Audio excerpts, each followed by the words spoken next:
አያሌው ጋር ፊት ለፊት ተገናኝተው እንከራከር የሚል ጥያቄ ለሁሉም ሚዲያዎች ደብዳቤ ያስገብተው ለምን ፈቃደኛ አልሆኑም? ለምንድነው ከልደቱ ጋር መከራከረው ወርሞ ወያየው ምን ጉዳይ ስላለ ነው? ሰላማዊ ትግል የመርህ ጉዳይ አይደለም ወይ? በየአጋጣሚው የሚለዋወጥ ነው ወይ? ተመልሰው ወደዚያኛው ሁለገብ ትግል የማይገቡበት ዋስትናስ ይኖረናል ወይ? እኔ በመርህ ደረጃ ሰላማዊ ነኝና በጥርሴን በሙሉ እስኪያወላልቀው ድረስም ብዬ ቆሜ እንትን አደርጋለሁ ትላለህ። ስማቸው ኢዜማ ሆነ እንጂ ብልጽግና ፓርቲ ናቸው። ሁለት ፓርቲዎች በአንድ ጉዳይ ላይ ተመሳሳይ ፖሊሲ ያላቸው ማለት አንድ ናቸው ማለት አይደለም። ኢሳት የማን ነበር? አሁንስ የማን ነው? ምንድነው እየተከናወነ ያለው? ይሄንን ሰው ማወቅ ይፈልጋል። ምክንያቱም የአንድ ሰሞን ትልቅ የጫጫታ ርዕሰ ጉዳይ ሆኖ ነበር። የመንግስት ተቋም ሆኖ በነፃ ሚዲያነት ይስራ ተብሎ ተለቀህ ነው ያስባለው ተለቀህ ነው እኔ መንግስትን እንትን አላደርግም በነፃነት ሰራለ ልክ እንደዛ የሚሰሩ የሚዲያ ሰዎች ያስፈልጋሉ። ዲ ብሔርተኝነቱ በጦዘበት ሁኔታ ላይ እንኳንስ ተወዳድራችሁ ለማሸነፍ እንደው የምትንቀሳቀሱበት እድል አለ እንደው ማሰባችሁ የሚሉም እኮ አሉና እንዴት ነው ማሰባችሁ? የዛ መንግስት ሙሉ ለሙሉ ጥገኛና ኪስ ውስጥ የነበሩ ምርጫ ቦርድ ሰው አለን እዛ ውስጥ እኮ ሲሎርሶስ የናንተም ኪስ ውስጥ መሆናቸውን አያጠይቅም? ኢህአዴግ መሆናቸው ብቻ አይደለም የህዝብ ውክልና የሌላቸው ናቸው። የህዝብ ውክልና የሌላቸው ናቸው የምልህ ምክንያቱም በህዝብ በነፃ የህዝብ ፍላጎት የተመረጡ አይደሉም። ለጠቅላይ ሚኒስትሩም እኮ ቆይ ለነገር ነው ሹመቱን የሰጡት እነዚህ ናቸው። ስለዚህ የህዝብ ውክልና የሌላቸው አካላት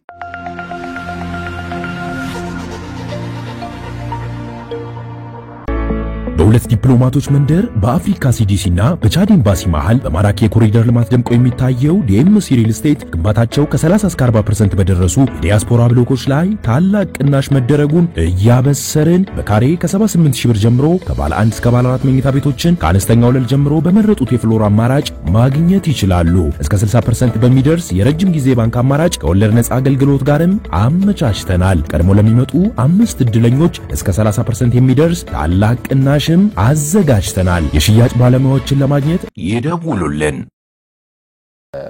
ግንቦት 7ን እየመሩ እዚህ ሀገር በመጡ ሰዓት የተፈጠረን ነገር መነሻ አድርገው የቀድሞት የአጋሩ አቶ ልደቱ አያሌው ያቀረቡት አንድ ጥያቄ ነበር።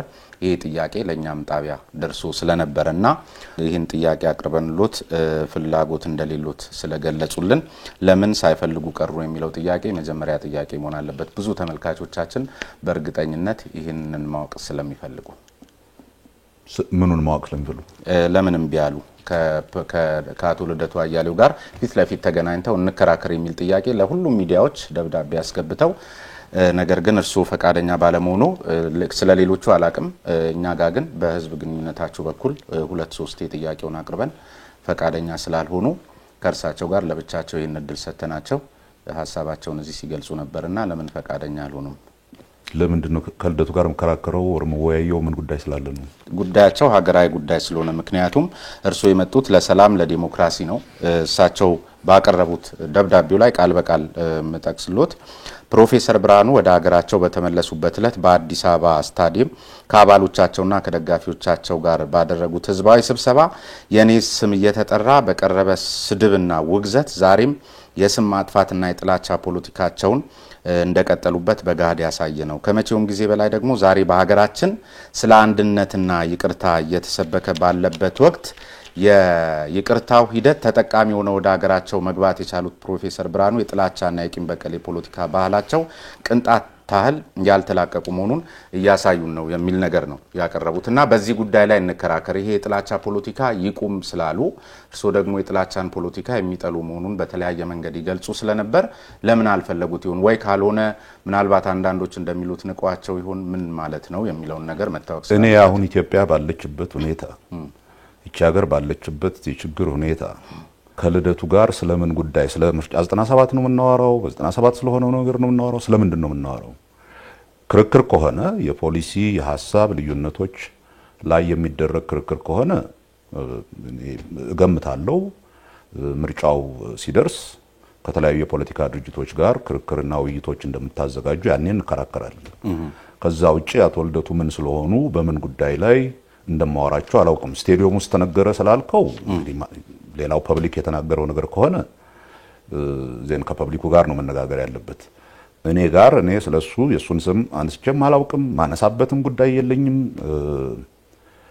ለኔ ልደቱ ኢሹ ሆኖ መነጋገረው ነገር የለኝም። ስለ ደጋፊዎቻችሁ ኃላፊነት የለባችሁ? ደጋፊዎቹ ያሉትን ከደጋፊዎቹ ለምን እንዳሉ ከደጋፊዎቹ ጋር እንትን መነጋገር ይችላል። ለምን ይሄን ተባልኩ ብሎ እኔ ግን አሁን ኢትዮጵያ ባለችበት ሁኔታ ላንተም አሁን በእንዲህ አይነት ውይይት ላይ የመጀመሪያ ጥያቄህ የዛሬ 1 አመት ወር ምናምን ልደቱ ጥያቄ ጠይቆ ነበር። ልደቱ ጋር ለምን አልተወያያችሁም ብሎ ጥያቄ አገሪቱ ያለችበትንም ሁኔታ እየገጠመና ልናልፍ የምናስበውን ችግር በሚመለከት ይሄንን ትልቅ ኢሹ አርገህ ማንሳትህ ነው የሚገርም። በነገራችን ላይ ከኢሹም በላይ ኢሹ ነው ለኛ ጣቢያ። ሀገሪቷን የተመለከተውን ጉዳይ ስራ ያለው አካል አለ በየደረጃው። እኛ ደግሞ እንግዶቻችንን እዚህ ስንጋብዝ ዞሮ ዞሮ ሐሳብ ሊያዋጡ ነው። እናንተም በመጣችሁ ሰዓት ላይ ይህንን የለውጥ ሂደት ለማስቀጠል ነውና በማስቀጠል ሂደት ውስጥ ደግሞ እንደዚህ አይነት ተቃርኖች እሳቸውም የሚሉት ይሄንኑ ስለነበር የትም ስለማያደርሱን ከእንደዚህ አይነት የጥላቻ ሁኔታ ምክንያቱም እንደውም በእኛ ፖለቲካው እዛው ደብዳቤ ላይ ምን ይላል መሰሉት ፕሮፌሰር?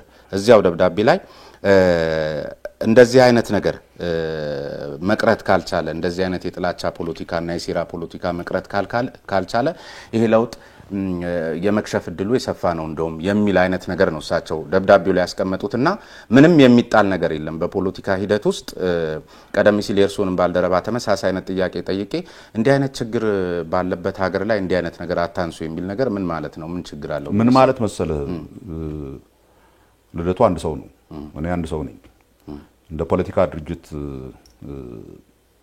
መሪነት ለህዝባችን እንወክለዋለን ወይም ይደግፈናል ብለን ለምንለው ማህበረሰብ የምንናገረውን ነገር በግልጽ ታውቁታላችሁ።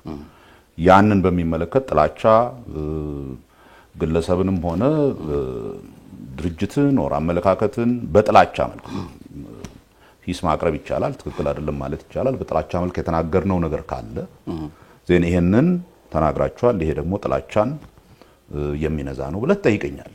አንድ ግለሰብ አንድ ደብዳቤ ጽፎልናል፣ ስቴዲየም ውስጥ በተደረገ ንግግር እንደዚህ ተብያለሁ፣ ህዝቡ እንደዚህ ብሎ ጮሃል፣ ስለዚህ እሱን የፖለቲካ ድርጅት መሪ ይመልስልኝ ማለት ኦር በዛ ሁኔታና አሁንም ባለንበት ሁኔታ ያ ኢዝ ኢምፖርታንት ያን ያህል ሲግኒፊካንት የሆነ ትርጉም ያለው ነገር ነው ማለት የችግሮችን ሚዛን አለማወቅ። የችግሮችን ሚዛን ለሚያውቅ ሰው በዛሬ ጊዜ እኔ እናንተ የምናደርገው ውይይት ልደቱ የ1 አመት ከምናምን በፊት እንደዚህ ደብዳቤ ጽፎ ነበር ወይም ልደቱ እዚህ ጋር ተናግሮ ነበር እኔ ምንም ኢንትረስት አያርገኝ። እሺ አሁን እርሶ የተናገሩትን በተደጋጋሚ የኢዜማ ከፍተኛ የስራ ኃላፊዎች ወይም የቀድሞቹም እንደዚሁ በተመሳሳይ እርሶ ጓዶች አሁን ሀገሪቷ የገጠማት ችግር አሁን ባለንበት ሁኔታ መውጫ መንገዱን እንጂ እንደዚህ አይነት ነገር ወቀሳው ምናምኑ ይቅር ድጋፍ የማድረግ አይነት እንቅስቃሴ ነው የምታደርጉትና አሁንም ራሱ ያሉት ነገር ሚዲያ የራሱ ሚና አለው።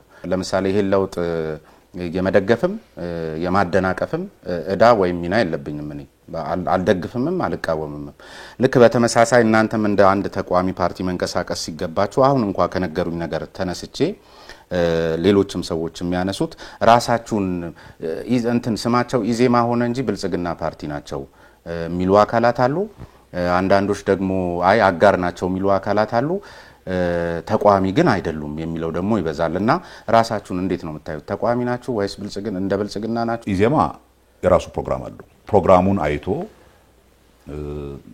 አሁን እንግዲህ አንድ ወር ነው ብልጽግና ፓርቲ አንድ ወር ወዲህ ያወጣውን ፕሮግራም አይቶ ይሄ እነኚህ ፕሮግራሞች በዚህ ጉዳይ ላይ ይመሳሰላሉ እና አንድ ናቸው ወይ ጥያቄ ሊሆን አይችልም። ቢኮዝ አንድ አይደለም ሁለት ፓርቲዎች ዘርፎር ሁለቱም ፓርቲዎች አንድ ናቸው ብሎ መጠየቅ ራሱ ብዙ ትርጉም ያለው አይደለም።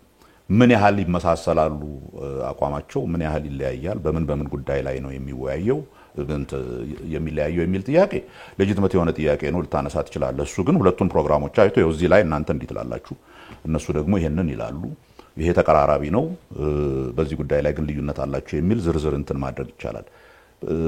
የበለጠ ግን ፓርቲዎችን በተለይ ከምርጫ ጋር በተያያዘ ፓርቲዎችን መለየት ከፈለክ ምትለያቸው በዋናነት ከሚያቀርቡት ፖሊሲ ጋር አንፃር በተለያዩ ጥያቄዎች ላይ ይሄንን ፖሊሲ ብንመረጥ ይሄንን ፖሊሲ ተግባራዊ እናረጋለን ብለው ስለሆነ የሚቀርቡት ራሳቸውን ከሌላው ፓርቲ መለየት አንዱ ስራቸው ነው። የምርጫ ሂደት አንድ ከማድረግ ይልቅ ልዩነትን በአብዛኛው ያመጣል የሚባልበት አንዱ ምክንያት ዋና የምትከራከረው ለህብረተሰቡ የምታቀርበው እኔ ይሄንን መንገድ እከተላለሁ በዚህ ጉዳይ ላይ በትምህርት ላይ በጤና ላይ በኢኮኖሚ ላይ እነኚህ ፖሊሲዎች አሉኝ እነኚህ ፖሊሲዎች ደግሞ ህብረተሰቡን ወደ ተሻለ ቦታ ይወስዳሉ ብለህ ነው የምታቀርበው ያንን ከሌላው እየለየህ ነው የምታቀርበው ያኔ ነው የምታየው አሁን ፖሊሲዎች ገና በዝርዝር አልቀረቡ እኛም እንደ ድርጅት በተለያዩ ጉዳዮች ላይ በጣም በመቶዎች የሚቆጠሩ የፖሊሲ አጥኞች ደጋፊዎቻችንን አሰባስበን የፖሊሲ ዝርዝር ጥናቶች እየሰራን ነው የብልጽግና ፓርቲም ይሄንን እያደረገ ነው በያስባለሁ እነኚህ ለህብረተሰቡ በእነኚህ በተለያዩ ጥያቄዎች ላይ በሚደረጉ ውይይቶች ሊቀርቡ ነው ያኔ ልዩነታችን ምን እንደሆነ እናሳያለን ያኔ ህብረተሰቡ እነኚህ ሁለት ፓርቲዎች የተለያዩ ናቸው አንድ ናቸው የሚለውን ጥያቄ ሊያቀርብ ይችላል ሁለተኛው ደግሞ አይ ቲንክ ኢምፖርታንት የሚሆነው እንደ ኢትዮጵያ ባለ ሀገር ከምር የአገርን እድገት የህብረተሰቡን ብልጽግና የሚያስቡ የፖለቲካ ኃይሎች ሚሊያዩባቸው በፖሊሲ አቅጣጫ ደረጃ ሚሊያዩባቸው መንገዶች ያሉትን ያክል የሚስማሙባቸው ጉዳዮች ሊኖሩ ይችላሉ ሁለት ፓርቲዎች በአንድ ጉዳይ ላይ ተመሳሳይ ፖሊሲ ያላቸው ማለት አንድ ናቸው ማለት አይደለም ለምሳሌ ከብልጽግና ፓርቲ ጋር አትሊስት እንትን ሲደረግ በዝርዝር እንኳን ባናውቀውም በኦፊሻል ሲነገሩ ከነበሩ ነገሮች የምናየው በአገር አንድነት ላይ ጠንካራ አቋም አላቸው እኛም በአገር አንድነት ላይ ጠንካራ አቋም አለ ይሄ ተመሳሳይ ያደርገናል ፓርቲው በፊት ከነበረበት ብልጽግና ፓርቲ በፊት ከነበረበት ይሄ በብሔሮች ላይ መሰረት ካደረገ ፓርቲ አገራዊ የሆነ ሁሉንም ኢትዮጵያዊ የሚያቅፍ የሚያቀርበውን ፖሊሲ ለሁሉም ኢትዮጵያዊ በጋራ የሆነ እንደሆነ አድርጌ ራሴን ቀይሬ ያለው ይያለ ያ በተወሰነ ደረጃ እኛም ከምናምንበት ፖለቲካ በመሰረቱ በዜግነት ላይ የተመሰረተ because በጋራ አንድ የሚያረጋግጥ ነው እኔና አንተን የሚያወያየን ኦር እኔና አንድ ሌላ ሰውን በዚህ ሀገር ጉዳይ ላይ በፖሊሲ ደረጃ የሚያወያየን ኮመን ኤሌመንቱ የጋራ አንቱኑ የምንጋራው ይሄ የዜግነት ነገር ነው ሶ ስንጀምር ጀምሮኛ ፖለቲካችን በዜግነት ላይ ያጠነጠነ መሆን አለበት ሌሎች ልዩነቶች በዜግነት ላይ ማጠንጠን ማለት ሌሎች ልዩነቶችን መጨፍለቅ ማለት አይደለም ወር የሉም ማለት አይደለም የብሔር የቋንቋ የሃይማኖት የምን ልዩነቶች ግን ፖለቲካ ስንሰራ ኦር ፖለቲካ ጉዳዩ አገራዊ መንግስትን የሚመለከት ጉዳይ እስከሆነ ድረስ መንግስት ደግሞ ሁሉንም በጋራ የሚያገለግል እስከሆነ ድረስ የሚወጡት ህጎች ሁላችንንም እኩል የሚመለከቱ እስከሆነ ድረስ ያ እኩል የሚያረጋግጥና በሁላችንም ላይ እንዲሰሩ የሚያረጋጋቸው ይሄ በጋራ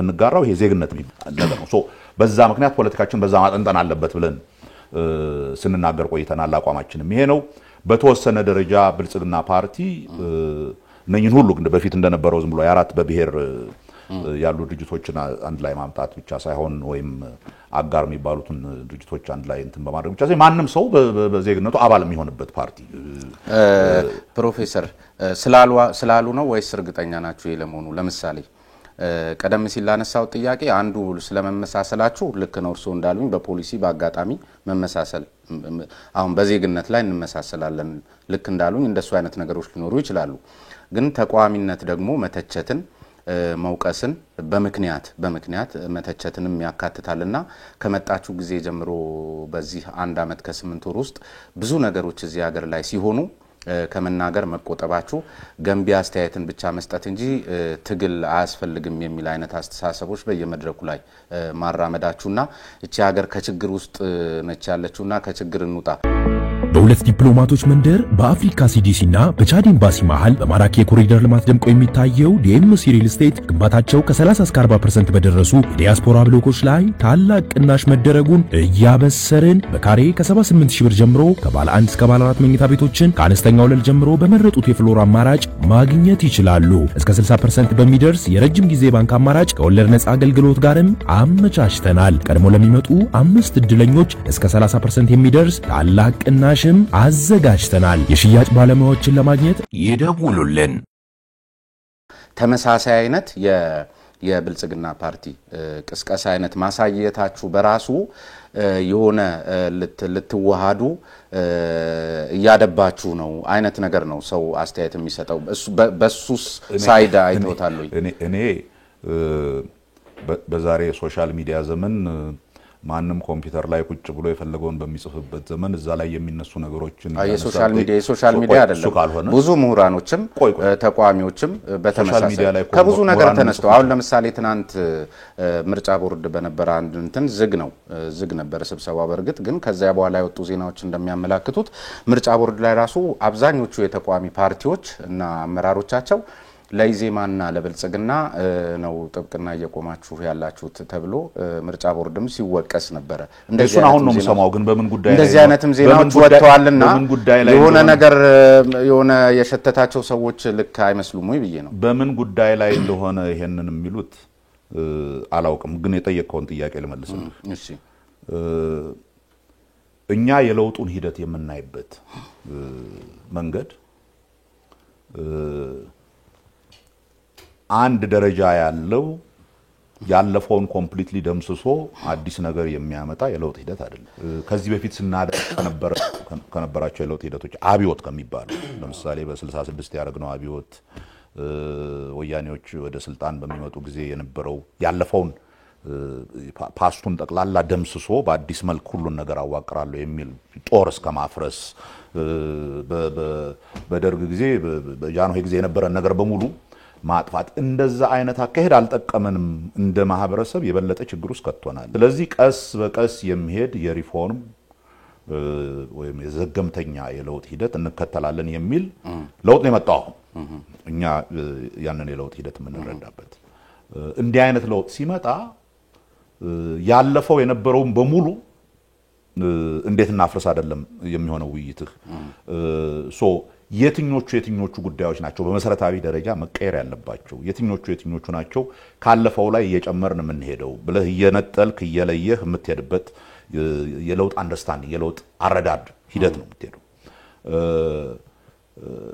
በዚህ ሂደት ደግሞ በተለይ ይሄ ለውጥ የመጣበት ሂደት አገሪቱ በጣም ከፍተኛ ችግር ውስጥ የነበረችበት ትኖራለች አትኖርም የሚባለው ትፈርሳለች አትፈርስም የሚል መሰረታዊ ጥያቄ የሚነሳበት ጊዜ ነው ፖለቲካ የሚካሄደው በአገር ውስጥ ነው ፖለቲካ ለማካሄድ ትክክለኛ ፖለቲካ ለማካሄድ አገር የሚባለው ነገር መኖር አለበት ኮምፕሊት የተተራመሰ ሀገር ሲሪያ ውስጥ ፖለቲካ ልታካሄድ አትችልም ሶሪያ ውስጥ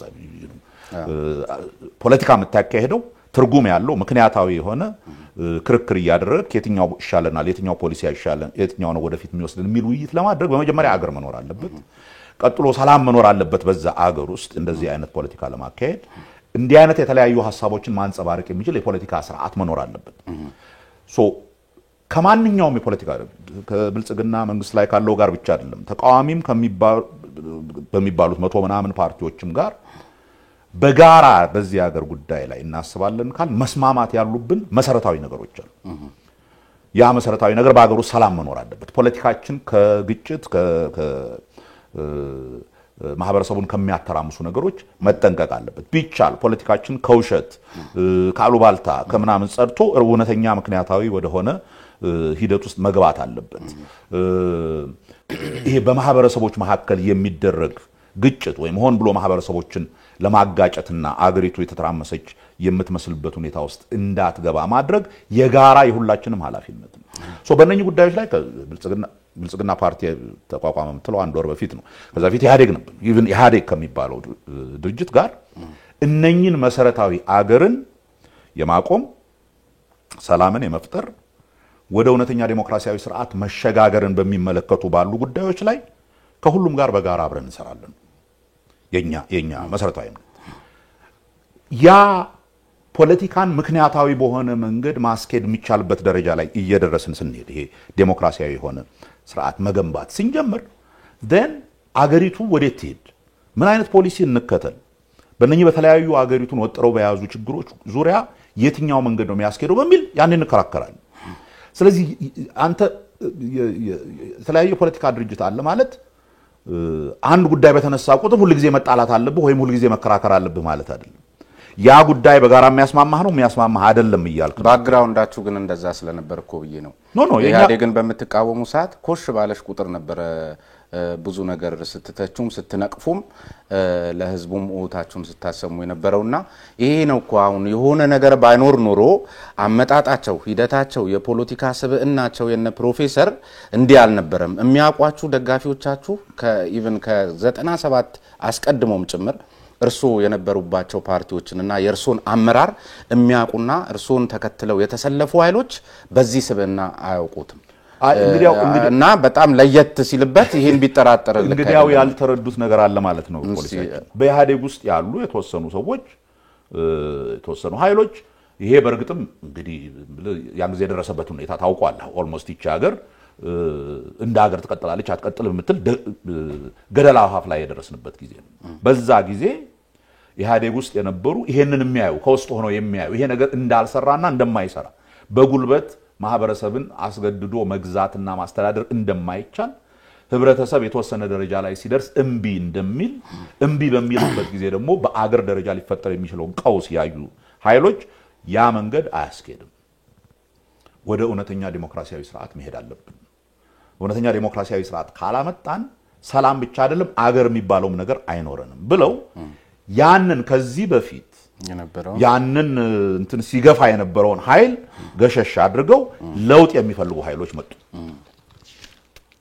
ያ ምንድነው የሚወስደን ኢሚዲየትሊ 97 አካባቢ ወደ ነበረው ሁኔታ ይሄ እንግዲያው ወደፊት ፖለቲካችን የሚካሄደው በሐሳብ በሚደረግ ክርክር በጋራ በመንስማማባቸው ዋና ዋና ጉዳዮች ላይ ተመስርተን የአገር አንድነትና አገር መኖር ዴሞክራሲያዊ ስርዓት መፍጠር እነኝና ያንን መፍጠር ደግሞ የሚያስፈልጉት ያንን ያ ስርዓት እንዲፈጠር አስገዳጅ የሆኑት እኛ በምርጫ 97 ጊዜ ያቀረብናቸው ታስታውስ እንደሆነ ምናልባት አንተ ልጅ ነበርክ 8 ነጥቦች አቅርበን ነበር በሙሉ የሚጠይቁት መሰረታዊ የሆኑ ለዲሞክራሲያዊ ስርዓት ግንባታ አስፈላጊ የሆነ ተቋማት እንትን ማድረግ አለባቸው እንደውም የሰረቃችሁትን ተቀበሉ ነው ያልናችሁ የሰረቃችሁትን እንቀበላለን ይሄ ዘረፋችሁትን ሁሉ እንተውላችኋል ግን ለሚቀጥለው ምርጫ ቢያንስ ያሁኑ አይነት ነገር እንዳይመጣ ለዲሞክራሲያዊ ስርዓት መፈጠር ወሳኝ የሆኑ ተቋሞችን የምርጫ ቦርድን የደህንነትና የፖሊስ ተቋማትን የዳኝነት ስርዓቱን ወዘተርፈ እነኝን በሙሉ እውነተኛ ነፃና ለዲሞክራሲያዊ ስርዓት ለመሸከም የሚችሉ ተቋማት እናርጋቸው ይሄንን አንድ ልጨርስልኝ ይሄንን ተቀብለናል ይሄንን ለማድረግ ነው ሐሳባችን የሚል የለውጥ ኃይል መጣ ተቋማትን እንቀይራለን እውነተኛ ዲሞክራሲያዊ ምርጫ እንዲደረግ እናደርጋለን አገሪቱን ወደ ተረጋጋ ዲሞክራሲያዊ ስርዓት እንመልሳለን የሚል ኃይል ሲመጣ ኦኬ በጣም ጥሩ እምታረጋውን ነገር ያያየን በርግጥም ወደዛ ምትሄድ ከሆነ እየደገፍን ያን የጋራ ስርዓት በጋራ እንፈጥራለን ምርጫው ሲመጣ ነው ልዩነቶቻችን ጋር ምንነጋገረው በደንብ እሺ እስከዛ ድረስ ግን በቋማት ተገንብቷል እንደውም እርሶን ብዙ የሚወክሱና ልትዋሃዱ ነው ይሄ ዜማና ብልጽግና አንድ ናቸው የሚለውን ነገር በስፋት የሚያነሱ ኃይሎች እንደውም በጣም ክሪቲካሊ አይተው ምናልባትም አንድ ጽሁፍ ትናንትና ሳነብ በዚህ ቅንጅት ውስጥም የነበረ አካል ይመስለኛል ከጽሁፉ ባክግራውንድ ተነስቼ ሳይና እንደሱ አይነት ነገርን ሲተች እንደው ምንድነው የሚለው ቢያንስ እነ ፕሮፌሰር በጣም ሲታገሉለትና ሲቆሙለት ከነበረው ፖለቲካዊ ሂደት አኳያ ህገ መንግስታዊ ማሻሻያ ሳይደረግ ወደ ምርጫ እንገባለን ብለው ማለታቸው ሲያነሱ ከነበረው ሁኔታ አኳያ ባለበት በነበረበት ሁኔታ ውስጥ እንደዚህ አይነት አቋም ያዛቸው አንዱ ማሳያ ነው ወደዚያ ወደ መጠጋጋቱ ለመሄዳቸው የሚል ነገር ይነሳና ግን በዚህ ላይ ተጨማሪ ያነበብከውን በሙሉ ዝም ብለህ የምትቀበል ካልሆነ በቀር እስኪ አሁን ቁጭ ብለህ ይሄንን በቅንጅት ጊዜ የነበረ ሰው ነው ይሄንን ነገር ያለው ብለህ ያልከው ሰው ያለውን ነገር ተመልከተው ምርጫ 97 ላይ ስንወዳደር ኮንስቲቱሽኑ ህገ መንግስቱ በእነኚህ ጉዳዮች ላይ እንዲሻሻሉ እንፈልጋለን ብለን የምርጫ መከራከሪያ አድርገን ከማቅረብ ባሻገር ምርጫ ህገ መንግስቱ ካልተቀየረ ለውጥ የለምና ምርጫ ውስጥ አንገባም ማለት አሁንም እኮ ግንቦት 7 ሆነው ይሄን አቋም አራምደው ያቁ ሁሌም የምንለው ህገ መንግስቱን በሚመለከት አም ሹር የምትከተለው ጥያቄ ይኖርሃል በዛ ላይ በዝርዝር እንሄድበታለን በት ኢሴንሻሊ የምንለው ህገ መንግስት ይሄ አሁን በኢትዮጵያ ውስጥ ያለው ህገ መንግስት እኛ ብቻ ሳይሆን ብዙዎች የሚያምኑበት በጣም ብዙ ችግሮች ያሉት አገሪቱ ለገባችበት የተለያየ ቀውስ አስተዋጽኦ ያደረገ ህብረተሰብ በሰፊው ያልተወያየበት ህብረተሰብ ብቻ አይደለም ኢቭን የፖለቲካ ምሁራን በዝርዝር ውይይት ሳያረጉበት በፖለቲካ ድርጅት መሪዎች ብቻ ያውም በዛን ጊዜ የበላይነት በነበራቸው የፖለቲካ ድርጅቶች በራሳቸው የፖለቲካ ፕሮግራም መሰረት ላይ አድርገው የቀረጹት ህገ መንግስት ይሄ በኋላ ብዙ ግጭት ውስጥ ይከተናል። ቀስ ብለን እንደገና መመርመር አለብን።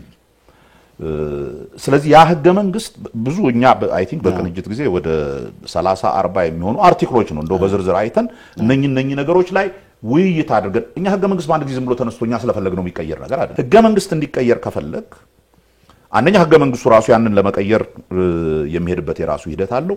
ሁለተኛ ማህበረሰቡን ኮንቪንስ ማድረግ አለበት። እነኚህ እዚህ ህገ መንግስት ውስጥ ያሉ አንቀጾች የተረጋጋ የፖለቲካ ማህበረሰብ ለመፍጠር አይጠቅሙንም፣ አይበጁንም። የበለጠ ማህበረሰባችንን ወደ አንድነት ከማምጣት ይልቅ ወደ ግጭትና ወደ ትርምስ የሚወስዱ ናቸው የሚለውንና እያንዳንዱን ከነ ምክንያታቸው አቅርቦ እነኛ ነገሮች እንዲቀየሩ ህብረተሰቡን ኮንቪንስ አድርጎ ህብረተሰቡ ሲስማማበት የሚደረግ ሂደት ነው።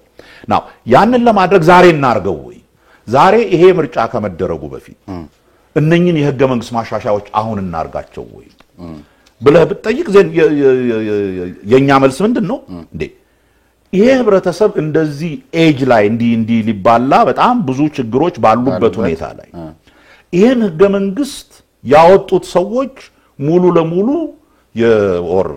ህገ መንግስታችን ነው ብለው ሲቀበሉ የነበሩ ሰዎች ፓርላማውን ይሄ ህገ መንግስቱ ሊቀየር የሚችለውን ፓርላማ 100% በተቆጣጠሩበት በየክልሉ ያሉ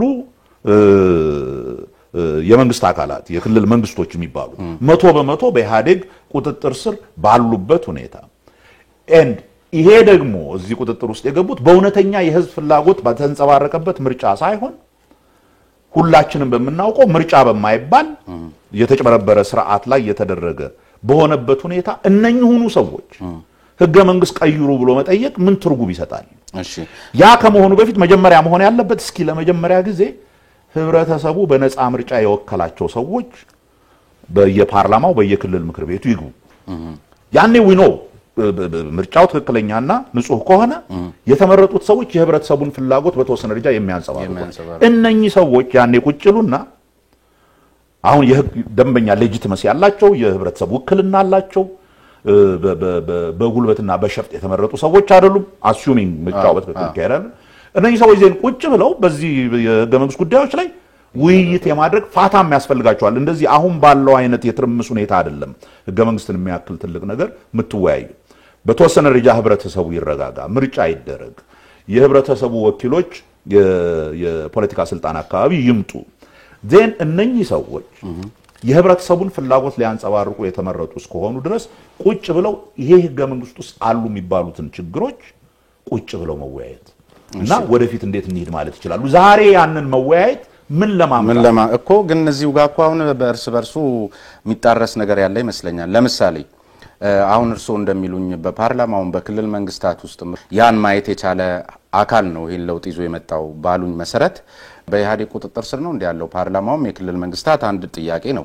ከዚያ ባሻገር ግን እንዲህስ አይነት አሁን እርሶ ያሉት አይነት በጣም አስቸጋሪ ነገሮች የታጨቁበት እና የህዝብ ያልሆነ ህገ መንግስትስ እርሶ የጠቀሷቸውን ምክንያቶች ሁሉ የያዘ ህገ መንግስት ተይዞ ምክንያቱም የምርጫው ምንጭም ህገ መንግስቱ ስለሆነ ቀድሞ አሁን ታዲያ ህገ መንግስቱ ሳይሻሻል የሚደረገው ምርጫስ ፍትሃዊ ሰላማዊ ሊሆን የሚችልበት እድል አለ ወይስ አሸናፊውንስ በፍትሃዊነት ፈርጆ ልክ ነው በፍትሃዊ የውድድር መንገድ ነው የመጣው ብሎ ለመቀበል አያስቸግርም?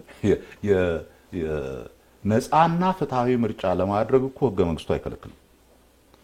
ነፃና ፍትሃዊ ሆነ ብዙ ሁኔታዎቹ ደግሞ አያስችሉማ። የጀመርኩት እሱ እኮ ነው ወደዛ መጣ። ህገ መንግስቱ ነፃና ፍትሃዊ የሆነ ምርጫ እንዳይደረግ አይከለክልም። እንደውም እንደዛ አይነት ምርጫ ነው መደረግ ያለበት ይላል። በጊዜው ያንን ህገ መንግስት ተጠልሎ ስልጣን በጉልበት በህዝብ ምርጫ ሳይሆን በጉልበት ስልጣን የያዘው ኃይል ይሄ እንዳይካሄድ ይሄ እንዳይሆን ይሄንን ምርጫ የሚያስፈጽሙ ተቋሞቹን በስሩ አድርጎ በነፃነት እንዳይንቀሳቀሱ አድርጎ ነው ምርጫዎችን ሲሰርቅና ሲዘርፍ የነበረው።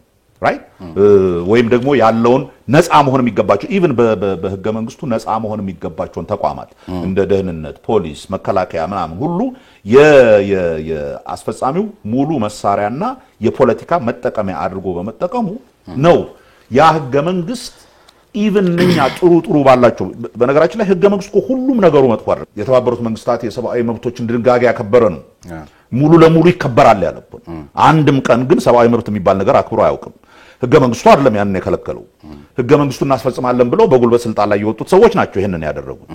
ና እነኚህ ይሄንን ለውጥ እንዲመጣ የገፉት ሰዎች ያን ነገር ያውቃሉ።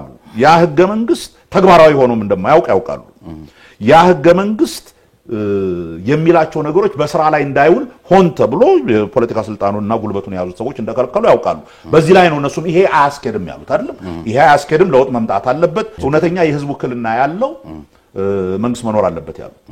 ይሄን ሲሉ መጀመሪያ የምንጠብቅባቸው አጠቃላይ ህገ መንግስቱን መቀየር ሳይሆን በመጀመሪያ በህገ መንግስቱ ውስጥ የተጻፉትን እነኝን ህዝብ የሚወከልበት ነፃ የሆነ ምርጫ የሚደረግበት እነኝ የተለያዩ ተቋማት ከአስፈጻሚው አካል ቁጥጥር የሚወጡበት ሁኔታ መፈጠር አለበት የሚለውን ፐብሊክሊ ተቀበሉ። ይሄን እናደርጋለን አሉ። እነኝን ተቋሞች ላይ ሪፎርም ጀመሩ። ምርጫ ቦርድን በፊት የነበረውን የዛ መንግስት ሙሉ ለሙሉ ጥገኛና ኪስ ውስጥ የነበረውን ምርጫ ቦርድ አፍርሰው በአዲስ የቦርድ አባሎች ብዙ ሰው በሚስማማባቸው ነፃ ናቸው። ምንም የማንም የፓርቲው ውክልና የሌላቸውና ውግንና የሌላቸው ሰው አለን እዛ ውስጥ እኮ ሲሉ እርሶስ የእናንተም ኪስ ውስጥ መሆናቸውን አያጠይቅም? ያሁኖቹ እሱን መከታተል ይችላል። እሱ እኮ ዝም ብሎ ወሬ አይደለም። እነኚህ ሰዎች ብለዋል እኮ እርሶ ራስዎት ነው ያሉት። ምርጫ ቦርድ ሲደራጅ የኛም ሰዎች አሉ ማለቶ። ስለዚህ ተመሳሳይ ነው። ይሄንን የሰማው ወንድሜ እኛም ሰዎች አለን ምርጫ ቦርድ ውስጥ እኮ ብለዋል። ሰምታል? አዎ ይሄንን ሰምታል? አዎ በጣም የሚገርም ነው። ይሄንን በምንም አይነት ልትሰማ አትችልም ከኔ ሲደራጅ የኛም ተወካዮች አሉ የተባለውን ነገር ስማ እንዴ። እሺ እሺ በዚህ መንግስት የለውጥ ሂደት የተለያዩ መሻሻል ያለባቸው ህጎች አሉ ተብሎ 8 የተለያዩ ጉዳዮችን የሚመለከቱ የህግ ባለሙያዎች ከዩኒቨርሲቲ ከፖለቲካ ድርጅቶች የተውጣጡ ምን እነኝን ህጎች እንደገና እንዲፈትሹና እንትን እንዲመረምሩ አድርጉ። የምርጫ ማስፈጸም ህግን ይመለከታል፣ የሲቪክ ሶሳይቲ ህግን ይመለከታል፣ የጸረ ሽብር ህጉን ጉዳይ በዝርዝር ይመለከታል። እነኚህ የተለያዩ ኢትዮጵያን ዴሞክራሲያዊ ለማድረግ የሚያስፈልጉ ከዚህ በፊት ለማፈኛ ሆነው የተቋቋሙ ህጎችን ቀይረን ለዴሞክራሲያዊ ስርዓት የሚመች ህጎች እንዲወጡ የህግ ባለሙያዎች ጥናት እንዲያደርጉ ሰጥተናል። በዚህ ጉዳይ ላይ ለሁሉም የፖለቲካ ፓርቲዎች ጥሪ ያደረጉ ሁሉም የፖለቲካ ፓርቲዎች በእነኚህ የህግ አጥኚ ኮሚቴዎች ውስጥ ገብተው እንዲወያዩና ሐሳብ ካላቸው እንዲያካፍሉ ጥሪ ተደረገ። ይሄ ለሁሉም ነው፣ ለኛ ብቻ አይደለም። በዛ በተደረገው ጥሪ መሰረት የኛ ድርጅት ደጋፊ የሆኑ የህግ ባለሙያዎችን እነኚህ የተለያዩ ኮሚቴዎች ውስጥ አስገብተን በዛ ውይይት ውስጥ ተሳተፍን። ምኑ ጋ ነው የኛ ሰዎች አሉ እዛ ውስጥ ያልኩ አረ በአገላለጹ እንግዲህ አውዱ በዚህ መንገድ ካልሆነ በስተቀር ምን ማለት ነው? እንዴ አንተ የሚዲያ ባለሙያ እኮ ነህ። የሚዲያ ባለሙያ አንድ ነገር ሲደረግ አንድ ነገር ሆነ ሲባል አንድ ሰው ይሄኛውን መረጃ እናንተ በወቅቱ አሁን ልክ ለኔ ነገሩኝን ይሄ አይነት ክስ ሲቀርብባችሁ በወቅቱ ስላልተናገሩት ተናግረናል እንጂ እንደውም እኮ አሁን አንተ በደም ተከታትለው ከሆነ የተባለው ነገር እኔ ከኢሳት ጋር ባደረገው ኢንተርቪው ይሄን አደረገ ተብሎ ነው። ያንን ቁጭ ብለህ መስማት ነበረብህ። ያንን ቁጭ ብለህ ብትሰማው ያልኩት ይሄ አሁን ያልኩህን ነገር ነው። እኛ በእነኚህ የህግ ማሻሻያ ተቋሞች ውስጥ ተሳትፈናል እንደ አንድ ፓርቲ ላይክ ሌሎችም ፓርቲዎች ተሳተፉ። አቅም ኖሯቸው በሁሉም ላይ ይሳተፉ አይሳተፉ አላውቅም። ለሁሉም የተደረገ ጥሪ ነው። እንደ ጠቅላይ ሚኒስትሩ የፖለቲካ ፓርቲዎች ገና መጀመሪያ እንደገባን ሁሉንም የፖለቲካ ፓርቲዎች ባነጋገሩበት ጊዜ እኮ ነው በደንብ የተናገሩት። ገብታችሁ እነኛ ህጎች ክፍት ናቸው ለአንድ ፓርቲ ለአንድ መንግስት ጥቅም ላይ የሚውሉ ሳይሆን በአጠቃላይ ዴሞክራሲያዊ ስርዓት ለመገንባት የሚያስፈልጉ ህጎች ስለሆኑ ሁላችንም ተስማምተንና ተወያይተን ያደረግናቸው ይጠቅማሉ በሚል ነው ሁሉንም የጋበዙት። ስለዚህ በሱ እናስተካክለው። አሁን ያሉት በኢህአዴግ ቁጥጥር ስር ናቸው ወይ ፓርላማው የመሳሰሉት ቀደም ሲል ያነሱልኝ በኢህአዴግ ቁጥጥር ስር በሆነበት ሁኔታ 100% ፓርላማው ክልሎችን በተመሳሳይ በሆኑበት ሁኔታ ላይ አሁን ህገ መንግስት እናሻሽል ማለት ልክ አይመጣም የሚል ነገር ቀደም ሲል ስለነገሩኝ በሌላ በልኩ ደግሞ ኢህአዴግ ውስጥ ሆኖ ያን ችግር ያዩ አካሎች ያመጡት ለውጥ ነው ብለውኛል። የለውጥ አመራሮችም በየደረጃው ያለውን አመራርና ምክር ቤት በራሳቸው መልክ የቀረጹበት ሂደት ያለ አይነት ነገር ነው የሚታሰበው ወይም ደግሞ ስናይ የነበረው። ፓርላማውን ለምሳሌ ጠቅላይ ሚኒስትሩ የሥራ ዘመናቸውን በጀመሩ ሰዓት ላይ ተቆጥሮ የተሰጣችሁን ተቆጥሮ እንድታስረክቡ በሚል ሁሉ ሲያፈራርሙ ነበር። ስለዚህ በተመሳሳይ የለውጥ ስብዕናን ተላብሰዋል ብለን እናስብ። ስለዚህ እነዚህ አካሎች አሁንም በኢህአዴግ ቁጥጥር ስር ባሉበት ሁኔታ ህገ መንግስታዊ ማሻሻያ እንዲያደርጉ መጠበቅ አያስፈልግም የሚል ነገር ነግረውኛልና ልክ ነው። አክቹአሊ አንድ ነገር አይደለም ያልኩት፣ ሁለት ሶስት ነገር ነው ያንን በሚመለከት ያልኩት። አንደኛው አሁን ባለንበት በጣም ስሱ የሆኑ ስሜቶች ባሉበት ሁኔታ ህገ መንግስትን የሚያክል የረጅም ጊዜ በአጠቃላይ በጣም ዘላቂ የሆነ የአገርን ፖለቲካ ስርዓት የሚመሰርት ዶክመንት እንደዚህ በችኮላና የመናቆር ስሜት ባለበት ሁኔታ መሆን የለበትም አሉ። ስለዚህ በተወሰነ ደረጃ የተረጋጋ መንፈስ ይፈልጋል እንዲህ አይነት ነገር ለመወያየት። ሁለተኛ ልቀይር ብትል በዚህ አሁን ከምርጫው በፊት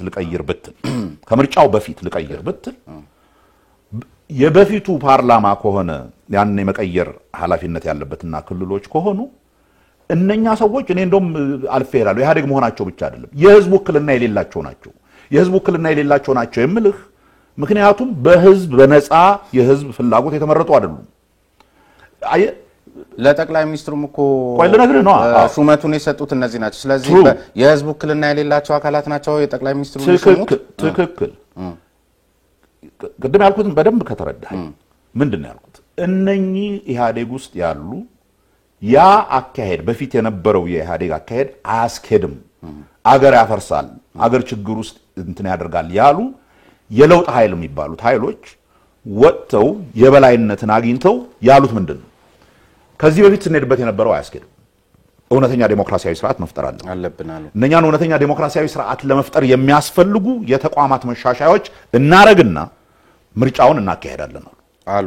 ምርጫው ሲካሄድ የለውጥ ኃይሎች የፓርላማ አባል ናቸው። በነገራችን ላይ ትሩ ይኸው ሽግግር እኮ አሁን ለምሳሌ ሌላ መንገድ እናርገው እንበል። ይሄ ከአምባገነናዊ ስርዓት ወደ ዴሞክራሲያዊ ስርዓት የሚደረግን ሽግግር በተለያየ መንገድ አገሮች አካሂደውታል። አንዱ ጊዜያዊ ሽግግር እንትን ተፈጥራለህ። ይሄ የሚደረገው በምርጫ አይደለም የሚደረገው የተለያየ ፖለቲካ ፓርቲዎች የተወከሉበት ምናምን እንትን ይደረግና እስኪ ወደ እውነተኛ ዴሞክራሲያዊ ስርዓት አሸጋግሩ ይባላል። ኦር በብዙ ሌሎች ደግሞ ሀገሮች ያየነው እነኛው ይሄ ለውጥን የሚፈልጉት እዛው ስርዓት ውስጥ ያሉት ኃይሎች ኖ በዚህ መልክ ልንቀጥል አንችልምና ለውጥ ማምጣት አለብን ብለው ተቋሞችን እያሻሻሉ እስከሚቀጥለው እንትን ብዙ ትርምስ ሳይፈጠር እስከሚቀጥለው ምርጫ እናደርሰዋለን ብለው ይሄዱበታል። ያኔ የምትቆጣጠረው አንተዛ የሽግግር እንትን ውስጥ ስላለህበት ሳይሆን በእርግጥም የሚሉትን ነገር እያደረጉ ነው ወይ፣ በእርግጥም ይሄንን ለውጥ ወደ ዴሞክራሲያዊ ስርዓት ለመውሰድ የሚደረግ የተቋማት ማሻሻያዎችን ምናምን እያደረጉ ነው ወይ እያልክ ትከታተልና እያደረጉ ከሆነ ኦኬ ሂዱበት፣ ወደዛ መስመር እየገባን ነው። አይ ከሆነ ደግሞ ኖ ይሄማ ያ እንዲፈጠር ቃል የገባችሁትና የተስማማንበትን ነገር የሚያበላሽ ነገር እያደረጋችሁ ነው እያልክ ወደዛ ቦታ እንዲወስዱ እየገፋ ትሄዳለህ። እነኚህ ናቸው አካሄዶች። ህገ መንግስት ግን በጣም ትልቅ ጉዳይ ነው። ህገ መንግስት ከዛ በላይ ጉዳይ ነው። ለዚህ ነው ትንሽ ጊዜም መውሰድ አለብን። ኢትስ ኖት ኢቭን የእንትን ብቻ ሳይሆን በአንድ አመት በሁለት አመት አጣድፈህ የምትቀይረው ነገር አለ። ህገ መንግስት ሰፊ ውይይት ይፈልጋል። ህብረተሰቡ በደንብ እንደበፊቱ ዝም ብለው የተወሰኑ ፓርቲዎች እንዲያረጉት ሳይሆን ህብረተሰቡ ያመነበት ኦኬ ይሄ ዘላቂ የሆነ የፖለቲካ ስርዓት ለመፍጠር የተመቻቸ ህገ መንግስት ነው ብሎ ያመነበት ነገር መፍጠር ነው ለዘላቂው ሰላም የሚሰጥህ። ለዚህ ነው ያ ሰፊ ውይይት የሚፈልገው።